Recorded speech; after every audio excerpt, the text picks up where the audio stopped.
We are very pleased to present to you Paul Spitzzeri, a noted local historian specializing in Los Angeles and Southern California history. He is the collections manager for the Homestead Museum, which is a museum out in the San Gabriel Valley. And we're very happy to have Paul here and look forward to his presentation. I do ask that those of you who have laptops, if you could not use them during the presentation, I appreciate it. And we look forward to hearing Paul speak. Paul Spitzzeri.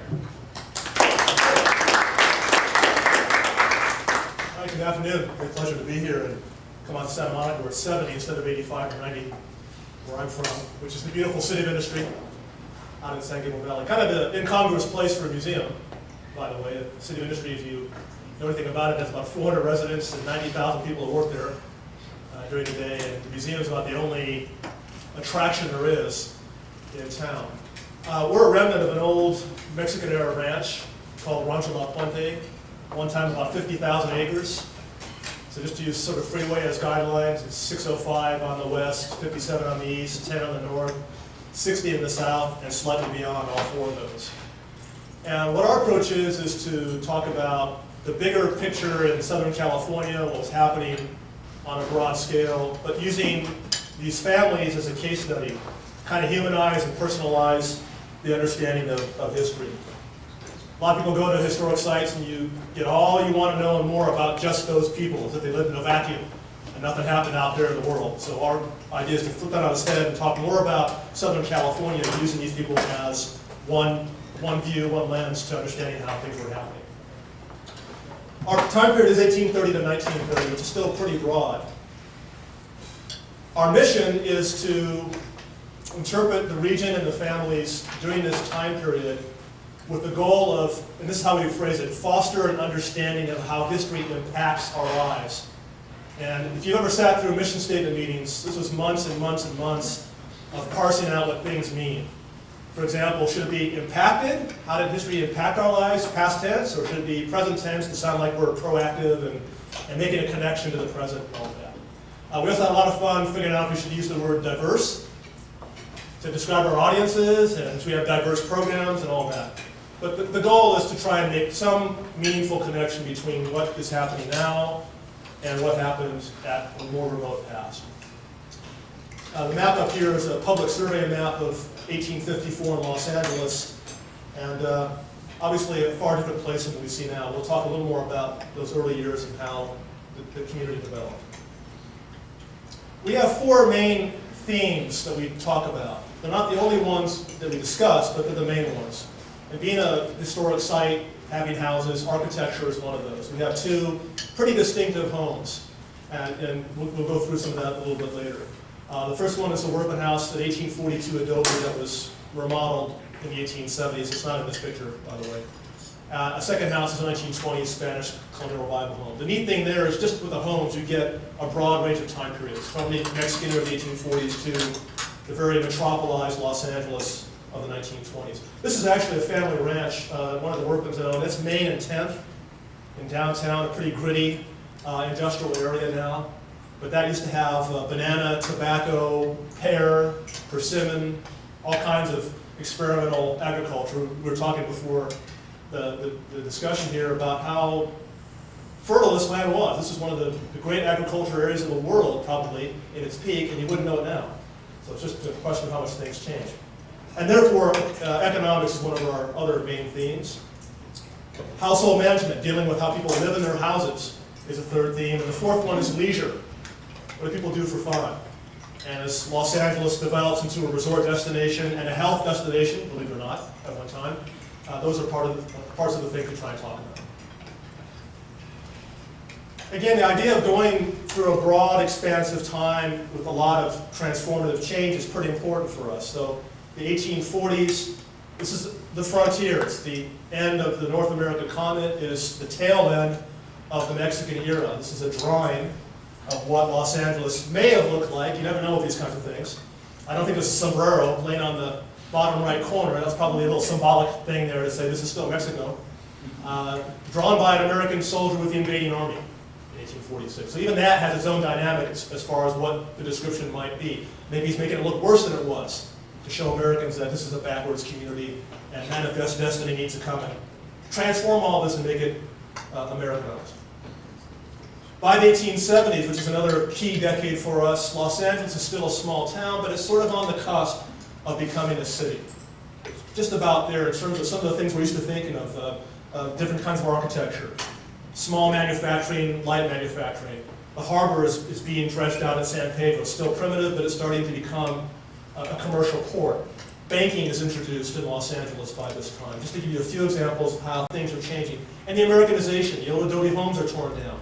The majority of the population for the first time becomes European and American in the 1870 census. There are a lot of ways to deal with this. So this isn't just what happened in our little corner of Los Angeles County, but it's how this all relates to the big picture. This is the Plaza area, by the way. If you've been down Del Vera Street, you'll recognize the Pico House Hotel left of center. One of the few remaining buildings in Los Angeles in that period of time. Finally, the 1920s, which is the end of our interpretive era. And this is a great example right here. On that spot where LA City Hall now stands, the Temple family had a series of buildings called the Temple Block. It was the center of downtown in the 1870s. It was still considered the center in the 1920s, but it had to be replaced by something modern. And City Hall was a symbol of Los Angeles' perceived power. The only building, by the way, that was allowed to be taller than the maximum height of 11 stories for earthquake reasons. It's 28 stories. And so this sort of ziggurat style of building was a symbol of where Los Angeles perceived itself to be heading in 1928. Of course, 2 years later, things changed dramatically with the Great Depression. So all that excitement of the 20s sort of died down for a while. Our goal is to use artifacts as much as possible to show what was happening in Southern California history. I mentioned to you those 4 main themes. So here are 4 artifacts that we try to tie in. That house is not on our site, but we can compare our homes to others of its type. That's architecture. On the bottom left there, you've got Standard Oil Bulletin. The Temple family who lived in our site in the 1920s had an oil lease with Standard Oil Montebello. So there's somewhat of a family tie, but again, you can talk about larger industry. Managing the household could be cooking, party planning, how laborers were treated. There's all kinds of things you can do. This is just one example of a cookbook that would fall under the household management category. To some folks, boxing may not be leisure, but to others it is. So that's just one example of a leisure-related artifact that we have in our collection. We have about 15,000 artifacts, 5,000 photographs, which is minuscule compared to the big, big museums. But our goal is to try and utilize these in many different ways to help tease out what we're trying to do with our discussion of history.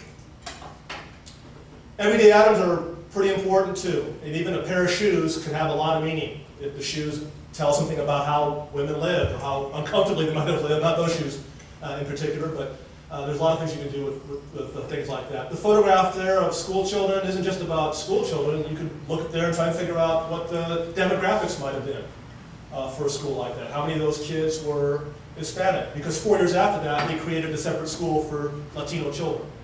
And so what was a school that was unified in one sense at one point was going to change not too long after that. Or this political ticket, which talks about a particular time period in California, the Civil War. And the Union Party, it becomes a big thing. So for us, we want to try and tap into a lot of these big picture items as much as we can. You said that 4 years after that photo, they segregated the schools? What Yeah. year was that? 1922. The 1920s, in some ways, was a very liberal era, but in some ways, it was an extremely conservative one, too. So like in 1925, the 4/5 of the Anaheim City Council were Ku Klux Klan members in Southern California. You would think, oh no, that's Tennessee and Alabama and Mississippi. It was everywhere. But for a relatively brief period of time, but still, it's an interesting thing about it. And these things tend to repeat themselves. Obviously, we're going with that now, this whole idea of what do you do with all these immigrant children and our public school system. And that's where we're trying to make the relevant connection. First member of the Workman and Temple families to live in Los Angeles was this man, Jonathan Temple. And one of the things that I think is always important to bring out is the story of immigrants, just generally. And this man had come from a family that had been living in the same part of the Boston area since the 1630s. And suddenly in 1820, he lights out for a place called the Sandwich Islands, which the year before had been exposed for the first time in a significant way to Americans because of missionary activity. Well, the missionaries go first, then the merchants show up, and then the military comes. And that's not an unusual pattern of how people get colonized and conquered, by the way. And Temple goes out to Hawaii to become a merchant. He's there for several years and has a lot of problems. He's arrested a couple of times because the Hawaiians are not all that crazy about having these interlopers trying to control their economic situation and what have you. So Temple comes to California. The reason for that is partly because there was a trade network. So this idea of Pacific Rim was in primitive fashion at that time, but there was trade between China, the Philippines, Western Mexico, and California. Temple is part of that. And so he arrives in Los Angeles in 1828 in a town of probably 400 or 500 people. There was only one other American and European, and that was a shipwreck who just happened to land at Santa Barbara. So Temple was here at an early phase of Los Angeles' history in terms of this gradual incursion, exposure, whatever term you want to use, of Americans and Europeans. He winds up becoming first a businessman. He opens the first store in Los Angeles. Prior to that, he either made what you needed, or you went down and traded directly with ships anchoring offshore at Dana Point or San Pedro, places like that. He's the first middleman in Los Angeles, for better or for worse, and winds up becoming very successful at that because, for example, the native Californians, meaning the Spanish-descended and Mexican-descended Californios, business was an anathema to them. Part of that's because it goes back to Spain and who ran the mercantile businesses in Spain, the Jews up to a certain point. So that profession was looked down upon by a lot of people in Mexican and Spanish culture. They wanted to be landowners. And so Americans took advantage of that distinction to be able to come in and open up stores, develop economic powers, led therefore to political power too. Temple married a local California woman named Rafaela Coda from Santa Barbara, but she had relatives who owned most of what is now the South Bay area of Los Angeles County. He obtained a rancho called Los Cerritos. It's on the map there on the upper right, 27,000 acres of land that he obtained for a few $1,000s in 1843. And he bought that because he went through that route rather than trying to go to the governor of California and get a free land grant. Most ranches were free as long as you did a few basic things. Temple also built a two-story building structure in Los Angeles that was distinctive simply because it was a two-story building. And it was maybe sort of the first minuscule attempt at being a skyscraper. That's probably Temple in the top hat and the large trench coat. It seems kind of out of place in a semi-arid climate like Los Angeles. But anyway. He became an early developer of the town. A couple of examples. The first edition of what became known as the Temple Block. Eventually 5 buildings. He built the first one there on the lower left. And then a building that he tried to create as a commercial structure. If you've been to Boston and seen Faneuil Hall, he tried to create a replica of that. He did that, though, at a time when the economy was becoming depressed, the gold rush had been petering out, the cattle market was declining, and no one wanted to open up commercial space there. So it wound up being leased to the city and county for City Hall and the courthouse. And that's what it became known as. That spot is now the City Hall of Los Angeles. Temple made so much money as a merchant and a rancher that he eventually leased the Mexican National Mint, a concession that he and his daughter held for almost 40 years, which is a pretty remarkable little tidbit of history. It takes a lot of capital. He paid $500,000 in 1856 money, which is pretty staggering. But he seemed to have given up on Los Angeles, and part of this might have been, did I just say given up? He just gave up on Los Angeles because he foresaw that the community was suffering from a long period of drought. The cattle industry was in ruins, and he didn't see any future. So he moved to San Francisco, which was obviously the major metropolis on the West Coast, and that's where he passed away in 1866. He created a little one-block dirt street in the early 1860s called Temple Street that became a major thoroughfare in Los Angeles. And probably most people would know that name just because of that. Now, Jonathan had a half-brother. They were 26 years apart in age, same father, but they were at the opposite ends of the family list. Jonathan, the oldest, and this young man, with the unusual name of Pliny Fisk Temple, was much younger. And Pliny, when he turned 19, decided he wanted to meet his brother. They had never met. Jonathan had gone to Hawaii before. Pliny climbs on a ship in Boston, takes a 6-month trip out around the Horn. Still amazing to think about, half a year to get out to Los Angeles from Boston, to meet this brother of his.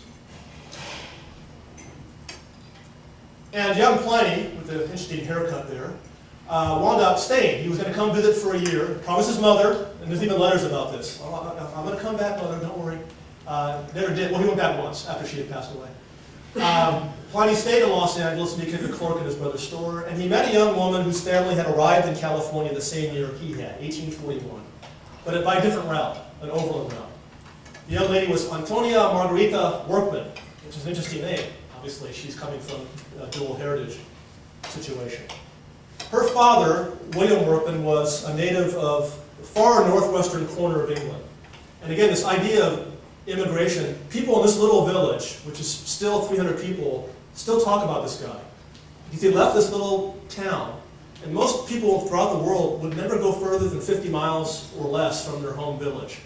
And he wound up halfway across the world. So even today, in this little village, he's kind of a remarkable character. He had the good fortune of having a father who inherited money from a childless aunt. And they had the nicest house in this little village. But more importantly, a bequest was given to a couple of the older male children. And they used that to leave this little burg and go to America shortly after the War of 1812. William winds up in a place called Franklin, Missouri, the absolute end of the United States at that time. Missouri had just become a state as far as you could go. There was a new trail that had opened up, though, from that town in Missouri to New Mexico, because the Mexican nation had decided, unlike Spain, it would allow Americans and foreigners to actively trade and settle in their Mexican territories. Now, later on, they came to regret that pretty significantly. But this new trail is called the Santa Fe Trail. Workman takes it to New Mexico and it settles in Taos, now kind of an art colony and a tourist attraction. But back then, it was for fur trappers and traders, and that's what Workman wound up doing.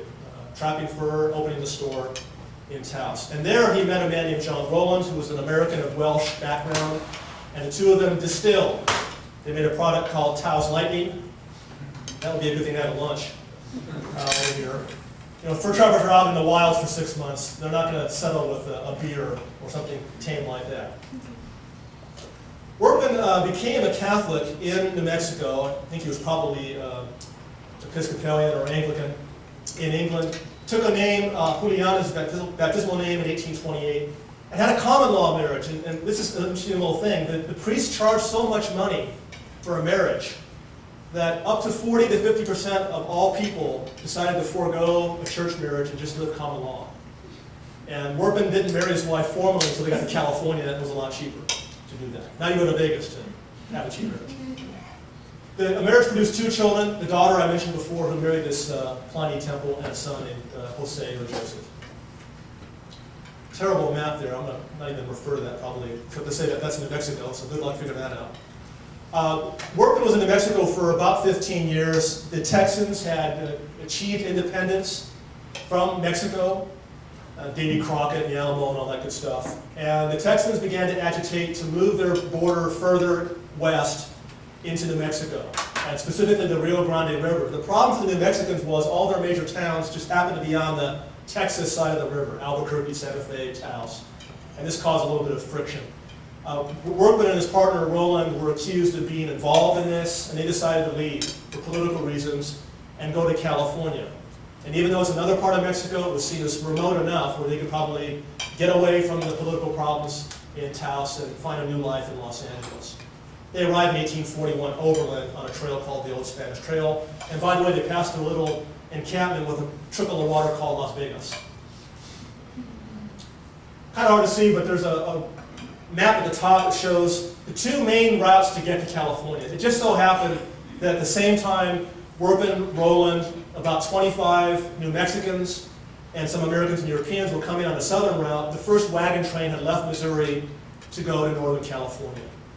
And it was purely accidental. They didn't plan all this out. But people who had this idea that everything's planned out and America knows what it's going to do in advance, which is kind of a myth sometimes. It was this idea of manifest destiny, Western movement, conquering the wilderness, if you want to call it a wilderness, even though there were people living there like Indians and others, and this gradual westward movement. Workman arrives with his family in November 1841. A land grant is obtained to this Rancho La Pone I mentioned at the very beginning. That's the first map of the rancho. So if you know San Gabriel Valley at all, the far left is the Mission San Gabriel. They're at the crossroads, and you've got Valley Boulevard coming down along the southern part of the map, and then toward the top would be roughly where the 10 freeway goes across the valley there. Where was the water coming from these ranches and this agriculture? That's a great question. We don't get a lot of water sometimes, but sometimes we get a ton of it. And so when all this water runs off in the mountains, it tends to percolate underground. So groundwater was actually pretty significant for people. And you can dig down 15, 20 feet and tap into large pools of spring water or runoff in the mountains. The seasonal creeks were important, obviously, for certain times. Some creeks were year-round. There happened to be one on the Rancho La Pone, just south of where the Workman House is now. That was a year-round source of water. So there was a lot of groundwater here, but only enough to supply about 125,000 people. So about 1890, they started to get worried in Los Angeles.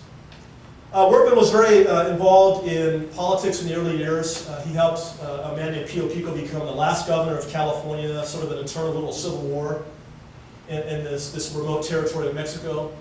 And then was a major player in some facets of the Mexican-American War. Workman helped negotiate an amnesty for the Californios fighting the Americans in the final battle of the war, which is called the Battle of Los Angeles. It's actually next to the San Gabriel River. And helped to intercede between the American troops and the local Californians.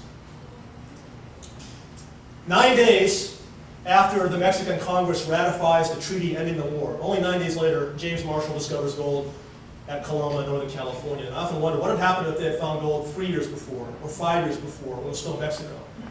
Maybe there still would have been an invasion anyway, but you wonder sometimes about the timing of things. And the gold rush, of course, changed things more than the military invasion did. The non-Indian population of this area was probably, of California as a whole, was 15,000, non-Indian. And then 250,000 people show up in 5 years. They'd come from all over the world. The Chinese were among the first to make it out here after the people from northern Mexico. The Americans and Europeans come later. There's no government. Now, this might sound familiar to you, but you have a conquered territory, and the military is trying to control what's going on. And they couldn't. They couldn't prevent lawlessness and chaos in the gold fields. And Congress couldn't figure out what to do with California because they had a system of one slave state, one free state. One slave state, one free state, north and south. California is north and south. So they wrangled over this for 3 years before deciding that California would be a free state, but only after the California people, most of the Americans and Europeans, created their own constitution on their own without getting approval from Congress. Kind of interesting little aspect of the history. These families wound up not only taking their cattle on their ranches, which was the sort of main trade at that point, for beef, but also establishing slaughterhouses and butcher shops in some of the gold mining towns. Columbia is a state park in Tuolumne County, and they had several pieces of property in town and around the town there. They also expanded their land holdings in Southern California. At one time, such properties as a portion of Beverly Hills, the Baldwin Hills nearby, were owned by these families. So they had about 50,000 acres eventually of land. And a lot of that comes from the gold rush and the amount of money they were able to make. The problem with the gold rush is that sooner or later, you're going to have the spike in activity, and it's going to begin to peter out. Longhorns are brought in from Texas. They're better animals, and they become in high demand. And so the cattle market starts to suffer by the late 1850s. Then you have a flood and a drought. It rained every day from Christmas Eve, 1861, to January 24th, 1862, except for one day, 39 out of 40. We had a similar situation 3 years ago, right? 28, 30 inches of rain. No flood control, though. So that water spilling down from these steep mountains, and it was just overrunning everything. They literally described it as a sea of water from the mountains to the ocean. Tens of thousands of animals washed away. And then you go from La Nina to El Nino, and the drought comes in. So 2-year drought. They say 3 to 4 inches of rain 2 straight years. 2007 was the driest year on record, right? So we experience some of this now.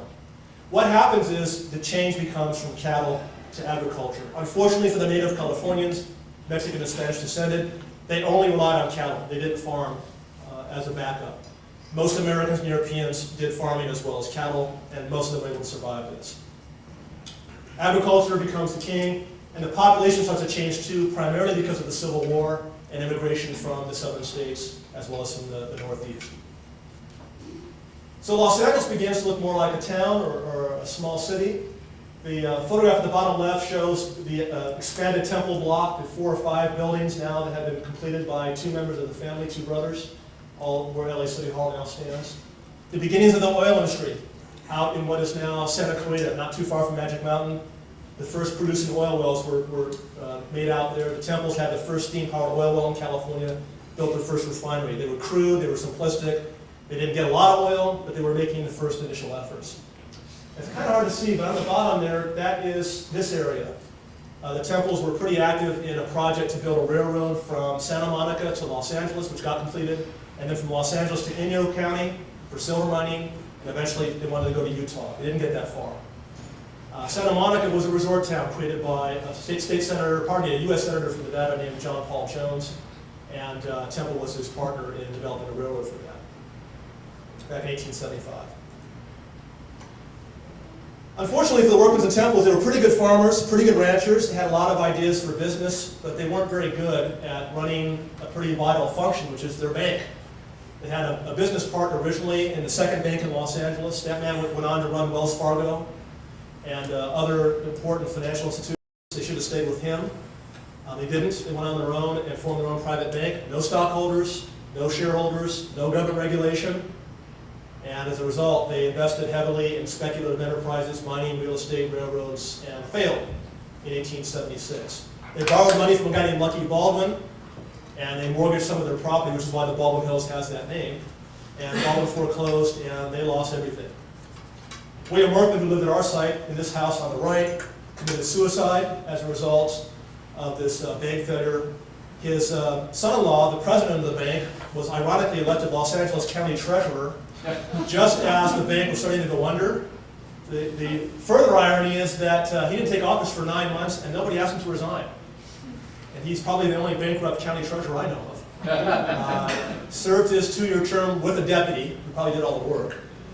But it's kind of one of those fun little, I don't know if it's fun for them, but it was fun for us to chuckle about that. But interesting little conditions. These families basically are out of the public eye for a number of years, and we'll pick up their story in just a moment.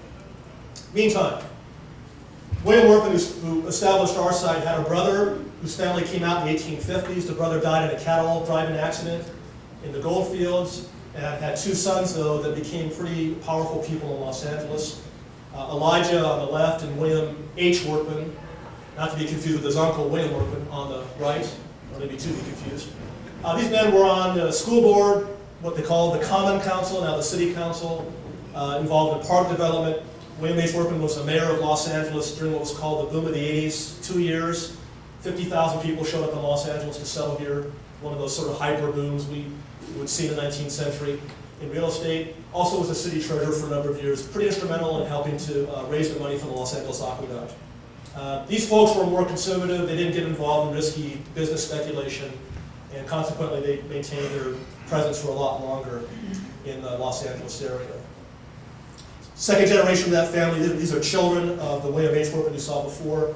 Boyle Workman was the president of the LA City Council throughout the whole 1920s.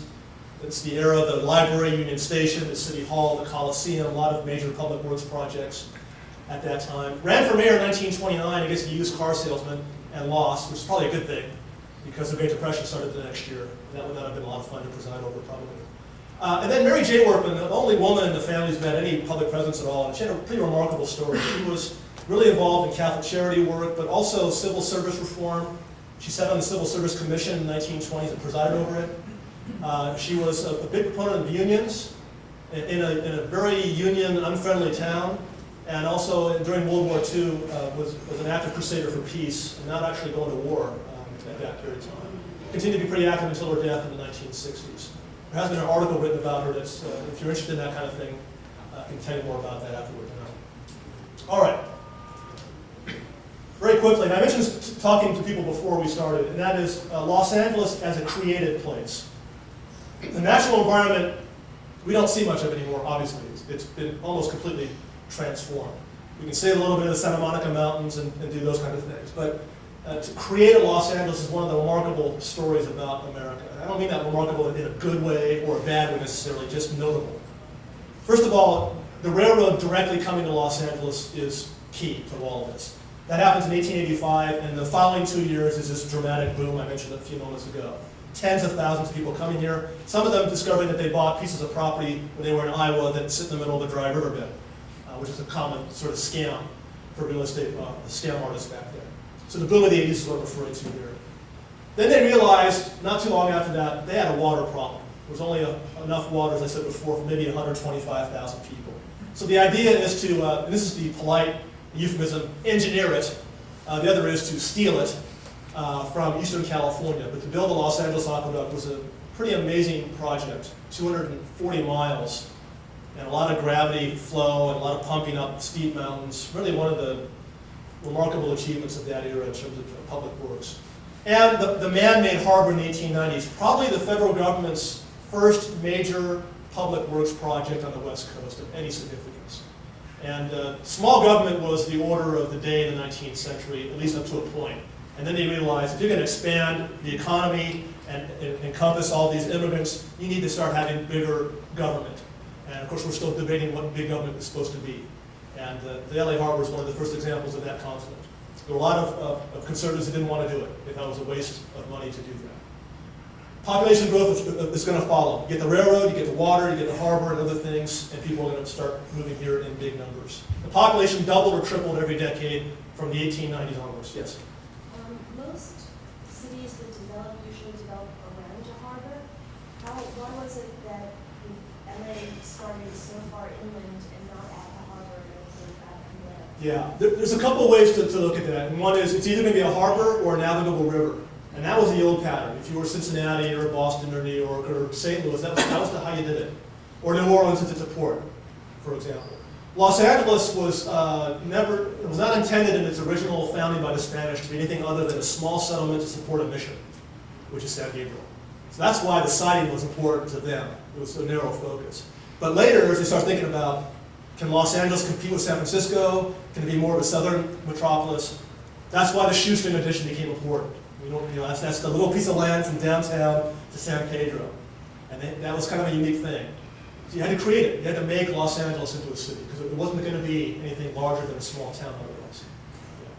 But the siting of Los Angeles was purely for a very narrow focus in 1781. Yeah. Now, in the midst of all this, you start seeing this new metropolis being created, and suddenly there's a resurgence for a branch of the Temple family. The same people who had lost their bank in the 1870s suddenly are restored to money in the 1910s, purely, well, I shouldn't say purely, almost purely by accident.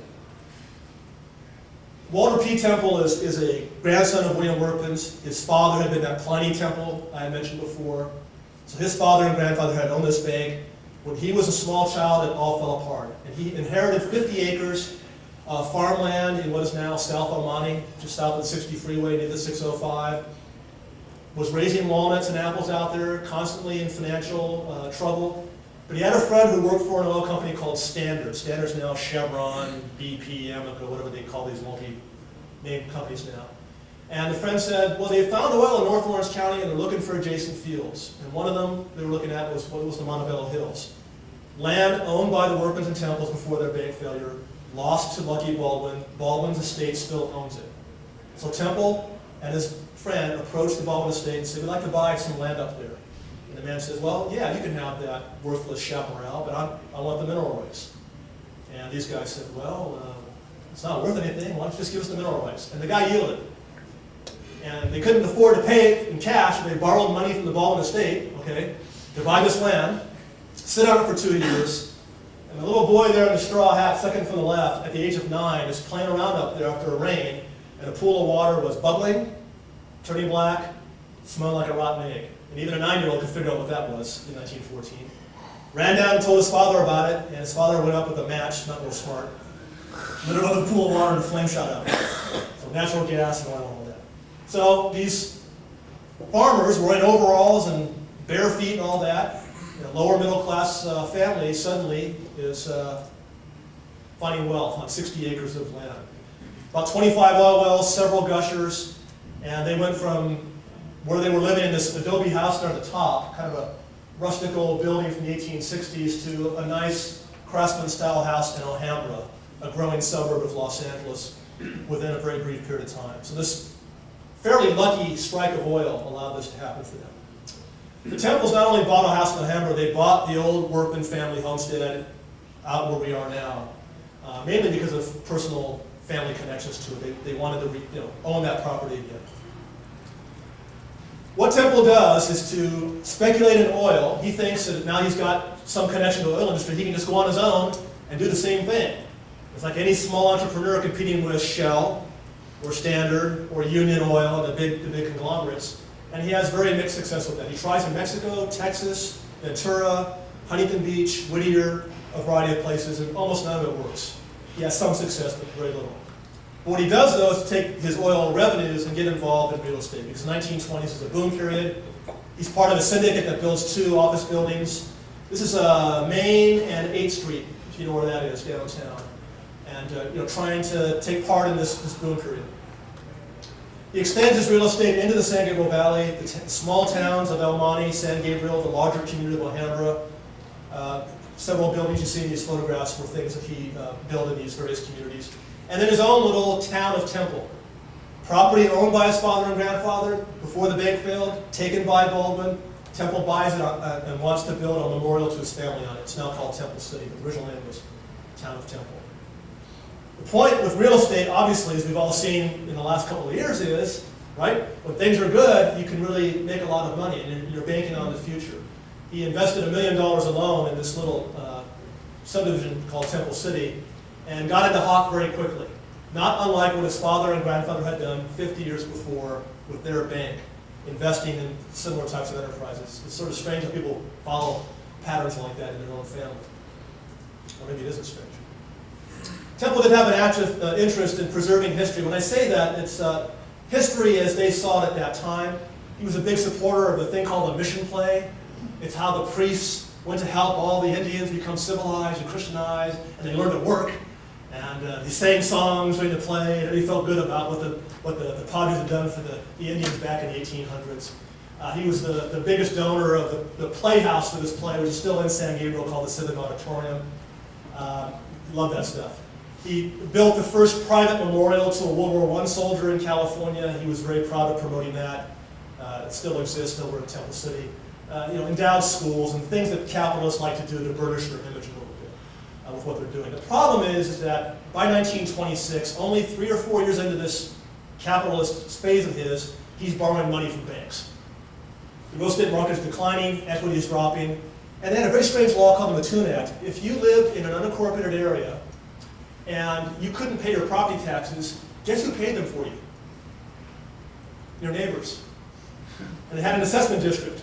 And people who couldn't pay their taxes would just default, and then they would have to assess everybody else to pay for infrastructure. That's how you had your sidewalks and your gas lines. We have metal roofs now in a lot of places, but this was a real bad example of what you can do with special assessment districts. And it chokes towns like Temple City. People didn't want to buy a place where they would face that reality. So it got repealed in the Great Depression years, but it hurt a lot of people for a while in the late 20s and contributed to the decline of the real estate market. Meantime, and this is where our museum is located now, the Temple family engaged in their own sense of historical revisionism to some degree, or just a romantic conception of their history. They remodeled the old Workman house. There's on the top left is this 1842 adobe with 1860s Americanized additions to the building. I don't think you can see it, I didn't bring a pointer, but on the roof at the center, can you see that little rectangle up there? Solar power for the water in 1925. I think it's pretty cool. You could actually buy solar heated tanks in the 1890s. They had a hybrid car in 1924 too, which I find fascinating, but anyway, that's another topic. Other renovations, old family cemetery they fixed up. There have been some wineries. It's the Prohibition years. Couldn't make wine commercially, so they converted those to an auditorium and dining hall and a garage. And then planted the ranch to walnuts. But it was a gentleman farm. They weren't really looking to make a living off this. It was their idea of their country retreat. The problem is they didn't really have the money to sustain this because of all their investments in real estate and other activities. Probably the most intriguing part of this museum site, and it's symbolic of how we think of history in a lot of ways in general, is this building of a home they call La Casa Nueva, quite simply the new house, right next door to the older house, which is the grandfather's home, where he worked with adobe. This is an adobe structure. They hired workers from Mexico to do this, built it in a style that was very popular, Spanish colonial revival, but they took it to another level. They incorporated their own family history into its design. There's stained glass windows of their children dressed in Mexican costume, and there's symbols of Mexico and Spain and England sprinkled throughout the house. And yet, this man starts a town, Temple City, where if you got the brochure for buying lots, you had to look at the back and it said restrictions. only Caucasians can live here. What's it? Only white people of a desirable class live here. And that's an interesting little irony because he himself is, I don't know, a third or something like that, Hispanic. But he has a named temple. He can indulge in his romantic fantasies of his heritage at home, but out there in the world, he has to, I guess, deal with the reality of what's going on out there. And that's part of what we're trying to explore with our interpretation of the museum, is these interesting confluences of historical ideas. Fundamentally, the speculation led Temple into a lot of trouble. He got into a lot of indebtedness through bonds issued through his town. On a broader level, we have a lot of problems with state bonds right now, right? Interest accumulates over time quite significantly. And by the Great Depression years, the temples lost everything. A mirror, again, to their family members 50 years before that. Very quickly, our site became an institutional place after the Depression years. It was a military boys' school for a while in the 1930s. It was also a convalescent home, a sanitarium, as they would have called it, from 1940 to the late 1960s. Our city had a general plan, and surprisingly, I think, part of that plan was to preserve this museum. The city of industry only exists really to have industry, commercial development. To their credit, they were able to preserve this museum. Every city had their bicentennial project in 1976. This was theirs, was to restore the museum. We opened in 1981 and have been around for 26 years now. We do have opportunities for research, and we'd like to think that our photographs and books and manuscripts and other items could be used by anybody from grade grammar school level on up to advanced research at the college level. We do have a pretty good growing collection of artifacts on regional history.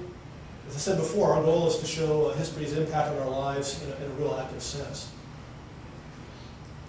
So with that, I'll conclude and see if there are any questions. Yes? So what happened to that railroad out here to Santa Monica? Good question. It got built, and they were trying to compete with a massive railroad called the Southern Pacific, which basically had every other major railroad line in California. And Jones and a guy named Baker, who were the owners of Santa Monica developers, were hoping they could build a wharf. They actually built a long one out there and compete with San Pedro. And then they couldn't hold it together. The economy was bad in the 1870s when that bank had failed, for example. So they sold to the Southern Pacific, which promptly dismantled the wharf, kept the railroad line operating for a while, and that track is still there. The right-of-way is still there, still being used. But it didn't last long. For a while, there was a very close contest between San Pedro and Santa Monica as the major harbor for Los Angeles. In the 1890s, Congress decided, with some great lobbying from people on the San Pedro side, to do it there. But Santa Monica came that close to becoming the major harbor for Los Angeles, believe it or not. Are there other what is the general body of researchers in the Los Angeles area that focus on Los Angeles history? Like if your institution, what other institutions? Yeah, the main sort of history facilities right now are probably the Natural History Museum of Los Angeles County. The problem there is, and that museum was originally called the Museum of History, Science, and Art. And history was first, science second, and art third. Now it's the Natural History Museum of LA County, and the dinosaurs are on the top floor, and history's in the basement, way in the bottom. LA Public Library, history and genealogy, last level underground. That's not an accident. Nothing out of a soapbox about that. They're one. Huntington Library does a lot of that stuff. The Autry Museum by the LA Zoo would be another one. And the universities, obviously, are pretty active in historical research, too.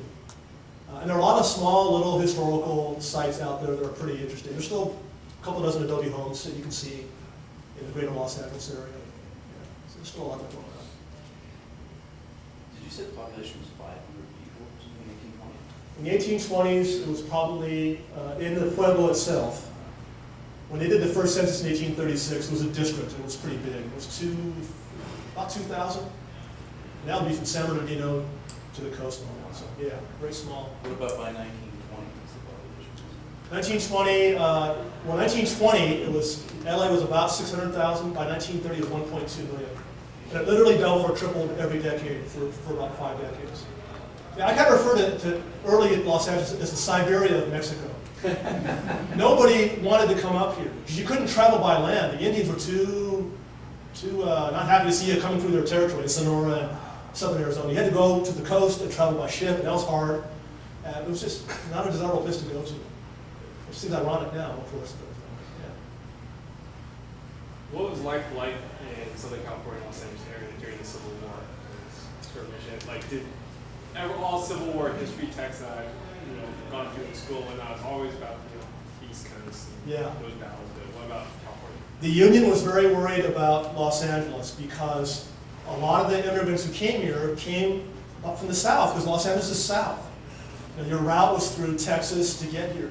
And there were a lot of Confederate sympathizers. When Lincoln was assassinated, there were people running in the streets yelling and screaming about how happy they were. The publisher of the Los Angeles Star, the only significant newspaper, was a Southerner. They threw him in Alcatraz for a while during that period of time.